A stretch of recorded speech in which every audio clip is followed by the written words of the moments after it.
Hello, everybody. So most of you, obviously, if you're in this group, you do know me, Sarah Dudley. And for anyone new to the group, I am a qualified nutrition coach and retired personal trainer.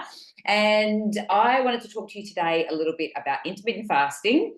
I get asked the same questions quite a lot. So I thought I'm going to do a video and just go over the basics of it all, hopefully answer any questions that you have. And if you've still got questions after watching this, please feel free to reach out to me. I probably only started an intermittent fasting lifestyle myself maybe a year or two ago. I'm 45 at the moment, turning 46 in October. It's currently June, so yeah, nearly 46 years old. And I was the person who was actually terrified of intermittent fasting. So I was the person who, if I went longer than 3 hours, I was like, I get shaky. I can't think straight. I'm starving, like all of the things, which actually is a sign of dysregulated blood sugars. And I will do a separate talk on blood sugars. And I now have actually completed a 72-hour fast. So I've come a long way since I sort of first got into the intermittent fasting lifestyle. But I definitely believe that this is such an amazing tool, especially for women when used correctly. And by using it correctly, I mean not to just restrict calories and also to work alongside your cycle, which is some of the things I'm going to talk on today. It is a really powerful tool for balancing hormones, for weight management, for mental clarity, for healing the body. And I think that was the thing for me. So when I was younger, I did have an eating disorder when I was like, I don't know, 19 or something. So restricting food is not something that I'm big on, given my history. And it's not something that I've, ever really wanted to do again, shall we say. But it's not a weight loss thing. Like when you look at it from a healing point of view for the body, I think that is really powerful. And for balancing your hormones, as I mentioned, probably at around the age of 40-ish, I noticed that my cycle started to go a little bit crazy. I would get it for a week or like a few days, then have nothing. And then maybe 2 weeks later, get a few days and then nothing. And I was like, oh, perimenopausal, maybe this is the beginning. But what I have done since incorporating an intermittent fasting lifestyle is I'm now back to a 28-day cycle. So my cycle is getting shorter and shorter, but it still comes around 28 to 30 days, which is fabulous. So at least I've sort of regulated my hormones on that front. And there's just so many benefits to fasting when it is done correctly. So, when you think about back in the day, it was very much famine or feast. So, you would go out and they would hunt and then they would catch their food and they would like feast, feast, feast. And then they would, maybe not eat for a couple of days. And that's when you get into your ketones and you produce your own mental clarity and all that kind of stuff. So that is kind of how we were designed. And then you think about it, today's society, we're just getting lazier and lazier. We have fridges, we have Uber Eats. We don't even need to get up and go and look for our food. Like we can literally have it delivered to our door. And we are finding that people are unhealthier than ever. They've got more weight gain. They're suffering with more disease. And I believe firmly we don't get enough digestive rest. Our bodies are not getting a chance to heal. When you are eating all the time, you're spiking your blood sugars all the time, even if you are having a balanced meal, but you're just not getting that chance to heal. And the more you learn about it, the more you'll understand how important that is. And the other thing is, it's actually okay to be a little bit hungry sometimes. Like I'm not talking about starving yourself, but it's actually okay to be like, oh, I'm a little bit hungry. You will find quite often that passes, or you have a drink of water. How many times, like, I don't know, even before the gym sometimes, I've been like, oh, I'm a little bit hungry. And then I'll get to the gym, do my workout, and then afterwards I'll be like, oh shit, like it's been another hour and a half. I'm totally fine. So I think we also, the minute we feel, it's like from even when we have kids, we pack snacks to give them in the car ride. It's a 30-minute car ride, but they might need a snack on the way. They don't need a snack, but it's just something that we do to, I guess, placate them. And, we're kind of always, food is like a little, like if you're bored, like it can be used for so many different things. So the first thing is to be mindful about when you're eating, and food is pleasure as well, so it's not a permanent thing. But I will touch on the different lengths of fasts, the benefits that they can give you, and why you might be interested in taking on an intermittent fasting lifestyle. So it helps with your metabolic health. And one of the reasons as women we want to vary the length of our fast is we're looking for that metabolic flexibility. Men can do the same length of fast every single day, but they're on a 24-hour cycle from when their testosterone peaks to when it drops, and then it resets the following day. So, they don't have all the hormones that we have, obviously. We're on a 28-day cycle, as you would know, ladies, and we're very much like this. And we've got to consider our progesterone, our estrogen, our testosterone levels, all of those things when we're fasting, and being really mindful of cortisol as well, especially as we age. And I will get into this, but like in your luteal phase, the week before our cycle, we really need to honor our progesterone, because if we are doing things like ice baths, fasting, stressful activities like your HIIT training, if we're doing all of those things in the week before our period and really pushing through, which we can be really programmed to do as women, we're going to crumble our progesterone, which is our calming, happy hormone, and we're going to feel like shit. Yeah. And that's when you start getting your hair loss, weight gain, weight around the belly, because your cortisol is so peaked. So anyway, I'll try and keep on track with what I want to say. But yes, so obviously fasting is good for weight loss and weight management as well. It helps with high blood pressure. It helps with insulin resistance, if that is something that you are struggling with, which is the step before diabetes. It helps with inflammation, lowering cholesterol. And there's actually evidence that it also fasting will help repair your gut microbiome, which is like super, super important, because we do so much to damage our microbiome these days. It's really hard in the world we live in not to be, having inflammation and some, gut microbiome issues. It improves neurodegenerative diseases. Sorry, get the word out. And things like Alzheimer's as well. It can help reboot the immune system, and it can power up your happiness transmitters, neurotransmitters like your dopamine, your serotonin, and your GABA. And I experienced this myself, because when I did do the 72-hour fast, which I just wanted to experience it for the immunity reset. For my girlfriend and I did it, and for about a week afterwards, I was like, I just feel so like content and happy. I was like, I didn't really notice anything else, but I was like, I just feel like everything's great, And it took me a little while, and then I was like, the 48-hour fast is a dopamine reset. I'd reset my dopamine, and she was the same. We just felt amazing, and it was that dopamine reset. And honestly, I will do that again. Like, obviously, you can't do them all the time, but I just found that was really powerful, and I actually really noticed a big difference. So let's just talk about, one size fits all, not for women as it does for men. I've got a couple of notes here so I don't go off track, because I will just keep talking. If you do not have a cycle anymore, so whether that means that you are have a Mirena implant, or whether you are post-menopausal, then you can actually follow the moon cycle. And there are a lot of websites where you can Google that. But yeah, basically you follow the cycle of the moon, and that is how you take the lengths of your fast. So if you have a cycle, I'm going to talk about how you do that. And if you're in this page, you can look up, I've put in here if you search fasting in the search engine, it'll come up and there'll be a grid which will show you what I'm about to go over, so you don't need to remember it all.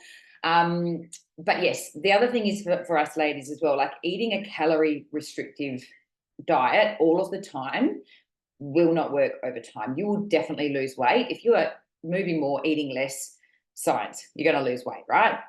If your output is more than your input, what you're taking in.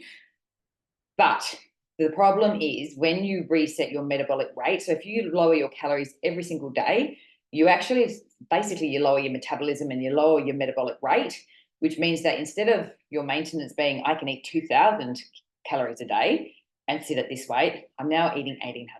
Okay. And then after that, I'll drop it a bit more. I'm now eating 1,500. And that's a pretty miserable way to live, because where do you go from there? So what we want to do is we want to make sure that we've got this beautiful muscle, okay, because the more muscle we have, the more calories we burn just by sitting. So just by sitting here, if you've got, or moving around, if you've got more muscle, you are burning more calories. We want to be able to eat, food is life. So it's not about always being restrictive. We want to live a really good life and have some days where we're just eating, like normally how we would love to eat. And every now and then we chuck in these different length fasts depending on our lifestyle and our cycle. And if you do that, you can live a really happy, healthy life with, weight maintenance, and you'll look incredible as well. So it's about that metabolic flexibility, lower calorie days, bigger calorie days, fasting, not fasting, all of the things, okay? So days 1 to 10 of your cycle. So day 1 is when you bleed. All right. So day 1, when you get your period, when you get your cycle, that is your power phase. Okay. So you are looking at fasting anywhere between 13 hours up to 72 hours in this phase. Now, this is the phase for me personally in my cycle where if I'm going to do a big fast, I'm going to do it here. I personally find day 6. So day 1, when I get my period, no, not happening. I still feel pretty average, like you're just there, you know, and I'm not really like, woohoo. But by 3, you know, you guys would know by day 3 or day 4, I'm like, yeah, I'm ready to rock. I'm feeling good. I'm feeling slim. I'm feeling powerful.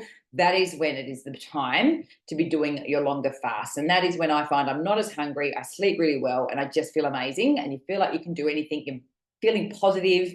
So that is when you do your longer fasting. So days 1 to 10. So obviously you need to be tracking your cycle.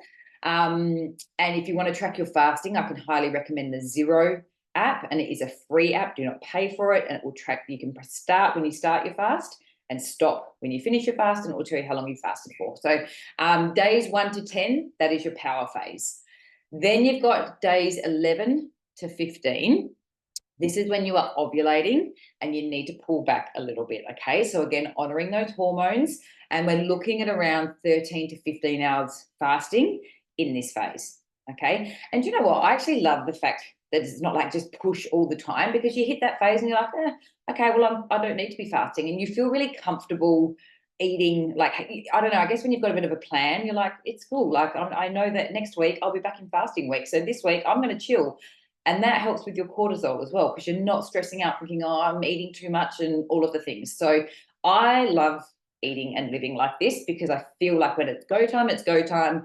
And the rest of the time, you're not worried, because you're like, nah, I'm in a different phase. Just being really comfortable and honoring our bodies and our cycles as women.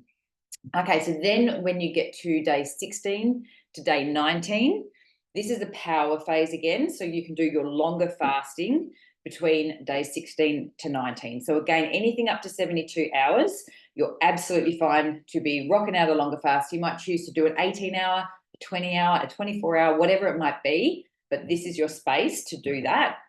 And then when you get to day 20, no fasting. No fasting at all. This is our luteal phase. This is when we need to be really kind to ourselves. We, you know, like, I guess when I say no fasting, do what's comfortable for you. I quite often only do 12 hours. And if I want to have even just something small before I go to the gym, I will. But if I want a full shake before the gym, I will. Like, I really try to listen to my body now rather than pushing through.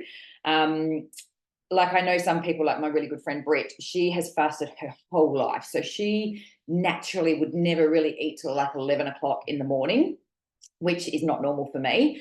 But even I know she makes it, and she's a real skinny mini, but she makes a real effort, even just to have something small before she trains, because she's a group fitness instructor in that phase, just to honor her hormones. So she's not hungry, and she really just does it to honor her hormones, which is really, really clever.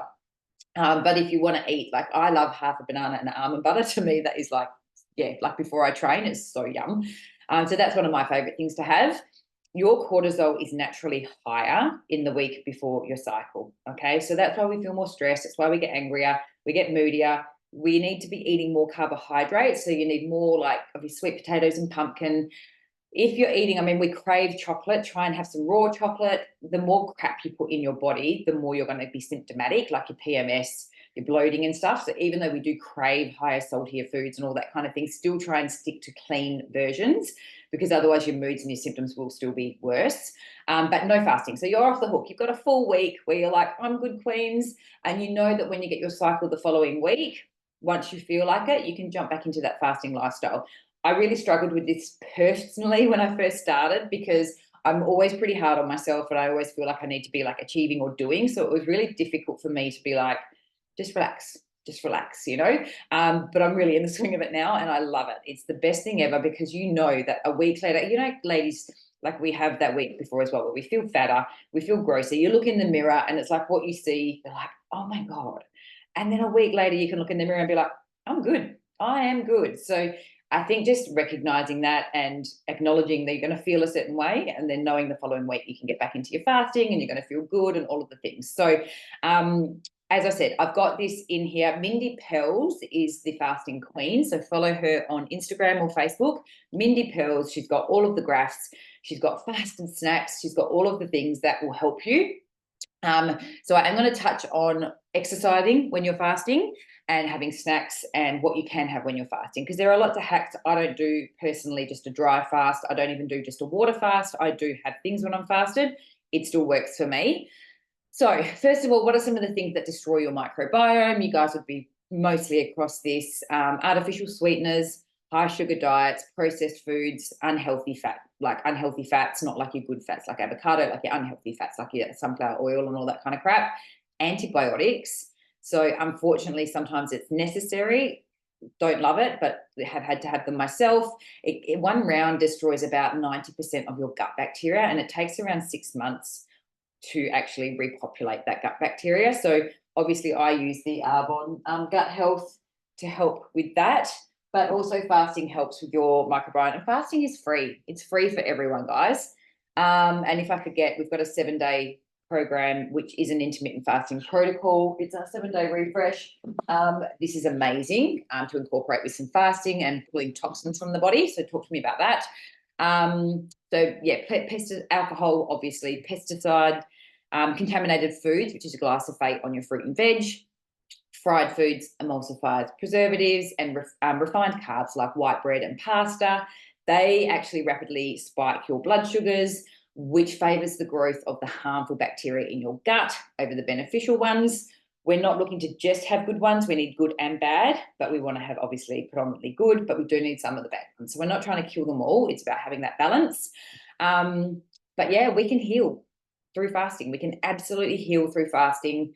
It brings back the health of your microbes, guys. And so now I'm going to talk you through the different lengths of fasting. But just know that the 24-hour fast is your gut reset, which is absolutely amazing. It actually reinvigorates the stem cells in the lining of your intestinal tract, allowing them to repair any damage that has been, from any of the above things that I just mentioned. So first of all, let's talk about intermittent fasting, which is your 12 to 16-hour fast. So this is probably the most popular type of fasting, very efficient for weight loss. As again, make sure you're varying the lengths of your fast. So if you did 16 and 8 permanently, you will lose weight initially, and then you'll probably find that you plateau. So again, varying the lengths is really important. If you're experiencing brain fog, the 12 to 16-hour fast can really help with that. At around the 15-hour mark, and bearing in mind every body is genetically different, but around 15 hours, your body starts making ketones, which actually supercharges the brain and helps with boosting energy levels. So when we eat, depending on the quality of the meal that we're eating, it will affect the quality of your energy as well. So when you fast and you tap into those ketones, you're getting into your fat burning system, which gives you that zing to your energy. And this is the crazy thing. Whenever I'm fasted, I always say, I've just got so much energy. And I'm like, why wouldn't you do it all the time then? But you just don't, because we love food. But even when I sleep, I get really good sleep. I wake up, I'm like, bing. When I'm fasted, I'm like, I've got so much energy. So what does that tell you? Like, we're probably just stuffing our faces too much, especially if we're feeling tired. And how much do you know, like if you have a big heavy meal and then you're like, oh, I want to go to sleep now. So it makes sense, right? If you do some fasting and eat less, you'll actually have more energy, again, within reason and following a cycle. So 12 to 16 hours, and 12 to 16 hours is pretty easy to do because you will be asleep for a lot of it. So a 16-hour fast, if you stopped eating at 6 p.m. and then ate again at 10 a.m., that's not that huge. And that's a 16-hour fast, guys. And that's when when you hit 16 hours, that's when you get into autophagy, which I will talk to. So 16 hours and onwards is autophagy. So basically, the benefits of hitting this stage is to detox. It improves your brain function. It can help prevent a cold. It helps balances your sex hormones, as your ovaries are really, really responsive to this style of fasting. So that's 16 hours and above. Very useful in your perimenopausal years. So this is where I think it's really helped me. If you're trying to get pregnant, no. If you suffer with PCOS, it can really help bring health back to your ovaries and balance the hormones. Autophagy means self-eating.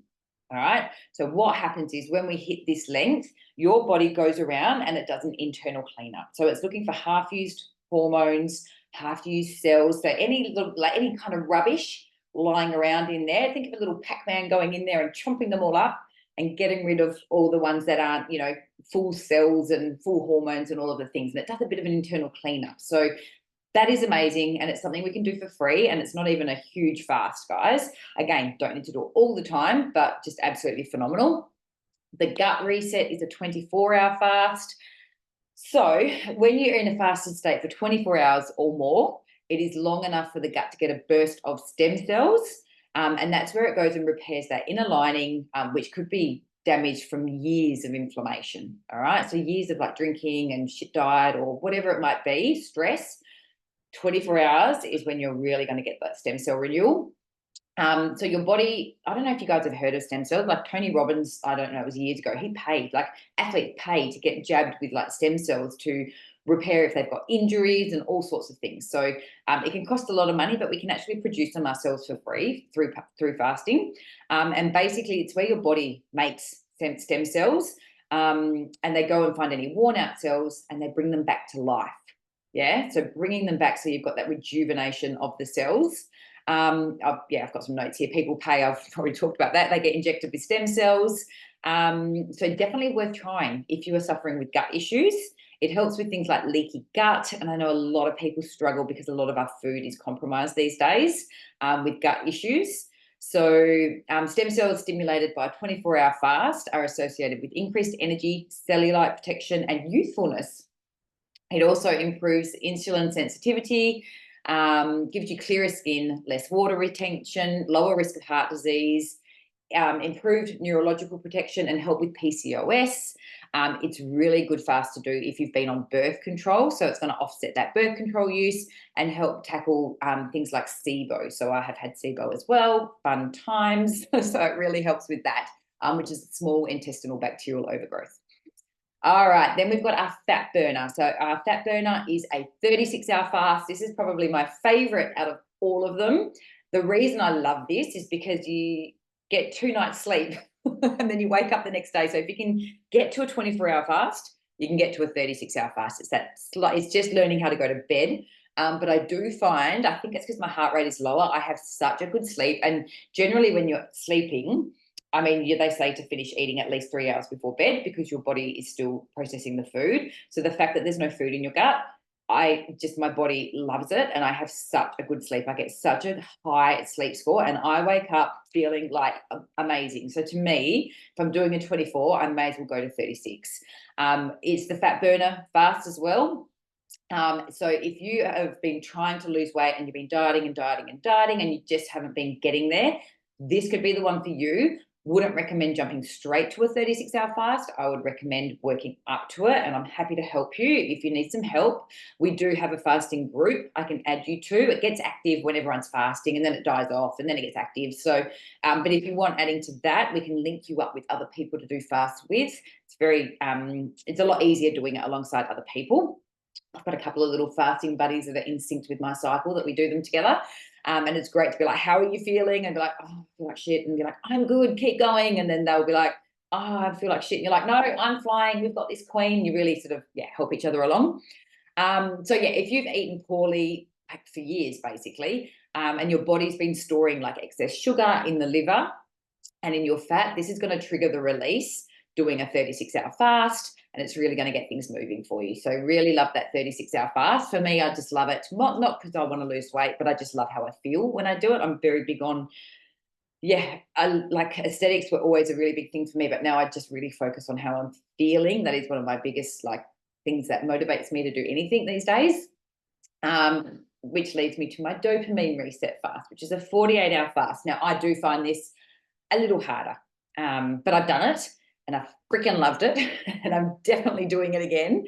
So this is your mental health boost fast. And bit of background, I've found out I do have the MTHFR gene, and it's the one that affects your serotonin levels and like can give you depression, anxiety, and all of those things, which is probably why, again, I found this type of fast so powerful. A 48-hour fast actually repairs your dopamine receptors, which is just incredible, right? So why aren't we talking about this more rather than putting people on bloody medication all the time? Because it's probably a little bit harder to do, I would suggest, than taking a tablet. But it also makes your dopamine receptors more sensitive. Now, we desensitize our dopamine receptors just by being on our phones every day, like honestly. Anyway, I won't get into that, but I just think it's incredible that we have this tool. Again, something you would need to work up to, and it actually helps lower anxiety in the following weeks.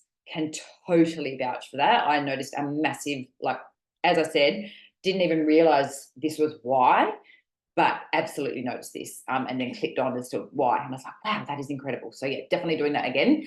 And then we've got the immunity reset fast, which is your 72-hour fast. Hardcore, only done it once. Day one was fine. Day two, I struggled. Day three, I was flying and felt like I could have fasted forever. So there you go. That's just how it worked for me. It's insane, right? This is where your body regenerates stem cells. And you can actually, if you've got injuries within the body, so actually I probably should do it again because I've got a dodgy shoulder.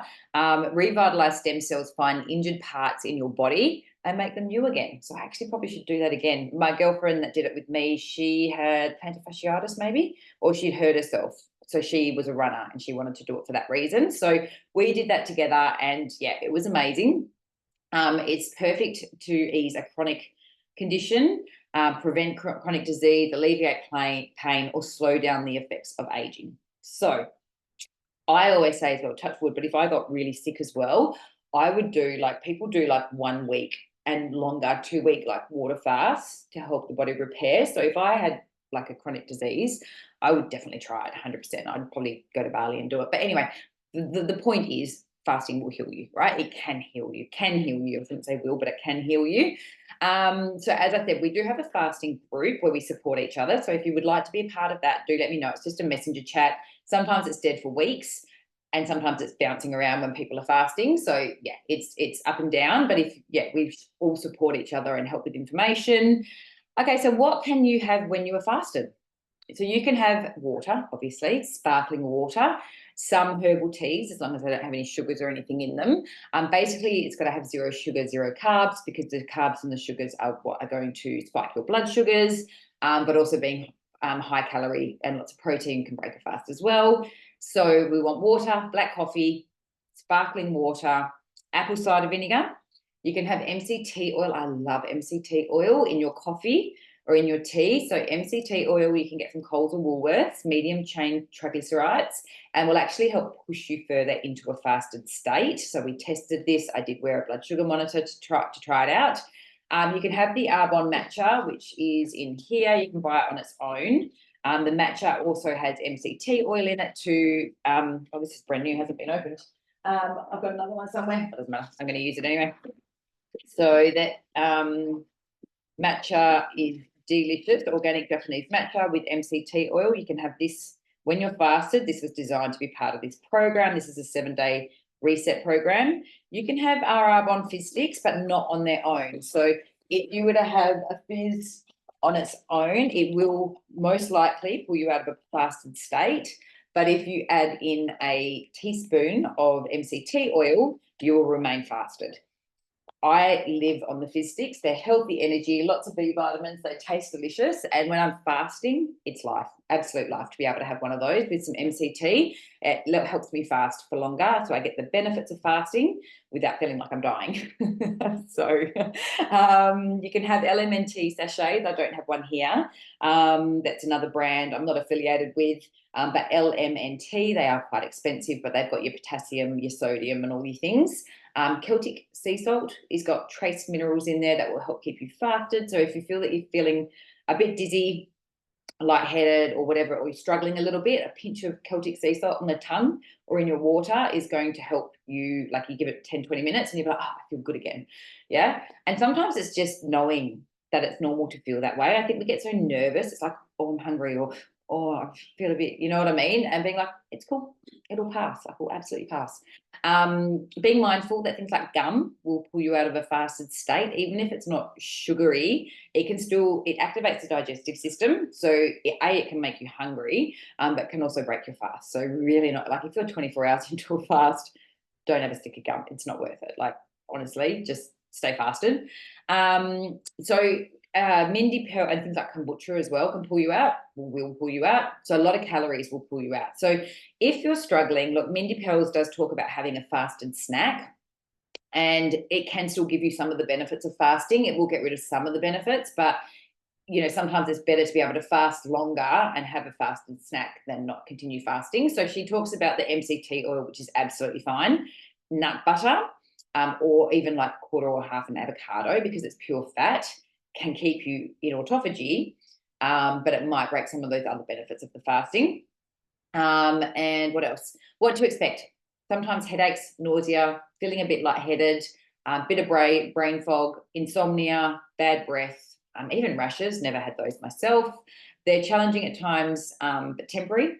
But then on the other side of that, mental clarity. And I love it when this kicks in, when you're all like, and you just, like, that is my love language. I'm obsessed with being clear headed. That mental clarity is insane. And the energy, like, yeah, just feeling so energized. Like, you're like, oh my God, like, I was just like, woo, just light and energetic rather than feeling heavy. Weight loss, obviously, restorative sleep, which I've touched on, and improved mood. So, yeah, amazing benefits. Now, when you break your fast, you need to be mindful. For a shorter fast, it's not the end of the world. I do recommend protein. I recommend protein like anytime you're breaking a fast. So this is our detox protein, which pulls the toxins from the body. But then we've got our normal regular protein. So a protein shake is nice and gentle and gives you that high protein breakfast. If you're doing a longer fast, it really needs to be pre and probiotics and polyphenols, which is what Mindy recommends. Our Green Gut Glow, which I've got here, that has got your polyphenols in there and your pre and probiotics. This is perfect. This is how I break a longer fast. It's really gentle on the stomach. And then about 30 minutes after that, you can have a meal. All right. You don't want to go straight into a heavy meal after you haven't eaten for like 24 or 36 hours. Like, your poor digestive system, it's going to absolutely overload it. Bone broth is another one. So, you might be like, oh, it's just Arbonne products. It's not just Arbonne products. So you can absolutely have some bone broth. You can make your own. I actually really like the Gravity bone broth. So, like, first thing in the morning, that Green Gut Glow is obviously so much nicer to break a fast with. But if it's in the evening, you might like to have a bone broth. As I said, that Gravity one is really, really nice. Make sure you have a really good quality one. Start with that. Then about 30 minutes after that, you can go into your meal. Probably still not like brisket or anything heavy, like still something a little bit lighter, bearing in mind you haven't eaten for a while. And then lastly, let's talk about fasting and exercise. If you're still with me, congratulations for sticking around for so long. So one of the questions people always ask is, can I train? So it's individual. This is a really individual thing. I can train fasted, and I am not, like I said, I am not like, I'm someone that used to always eat like as soon as I woke up. But even on my 36-hour fast, yes, what I have found for me personally, if I'm heading into a longer fast, the very first day, I won't train. So I will pick a day that I'm not training, because I'm naturally hungrier when I train. So I'm going to sleep as long as I can to start my fast as long as I can. If I'm getting up at 5 a.m. to train, by 10 a.m., I'm 5 hours fasted. If I can sleep till 7, get up, have a black coffee or whatever I'm going to do, or have my fizz and MCT, 10 a.m., I'm not even thinking about food. But if I've been up training at 5, yeah, I'm hungry. Do you know what I mean? So for my first day, I don't personally train, but then the second day I do. So like the next morning, I can go and do a condition class at Fitstop, and I'm 30 hours fasted, but it's fine. And then I can come home and have my Green Gut Glow and my protein afterwards, and I've hit like my 36 or whatever it might be. So it's just for me personally that first day. But I know, again, Britt, my friend, she teaches like 3 or 4 classes, never eats till 11 a.m. And when she's fasting, she does her normal routine because she's an instructor, so she has to train, and she just carries on as usual. So it is entirely up to you. When you're first starting out, I would suggest not training, getting used to the fasting, and then as you get more experienced, you can maybe try adding in some fasting. Maybe start with a light walk in the morning and then work up to your regular training routine. So, we're all different, and I think that we all just need to figure out what works best for us. But I'm not going to tell you that you cannot exercise when you're fasted, because you absolutely can. It is personal choice. It is not bad for you. Look at my muscles. Like, honestly, I'm ripped. I've lost body fat and maintained and increased muscle while fasting, because I eat a lot of protein. Yeah. And I'm going to do a talk on protein, but you're not going to lose your muscle. Don't worry about that. I know that women are so worried about that as we get older, but as long as you're eating a high protein diet, you'll be absolutely fine. I got some notes here. I haven't even looked at them. Let's have a look. Yeah, just make sure that you're getting your protein in. It's pretty much what I had on there. Just remembering again not to be doing this in your luteal phase. It is only in the other phases. Right, so I think that's pretty much it for me, guys. I'm going to do more talks on like cortisol, perimenopause, blood sugars, all of the things, but hopefully you have found this valuable. It has helped answer any questions that you might have. And if not, reach out to me and I'll happily answer any questions. All right, thank you for listening.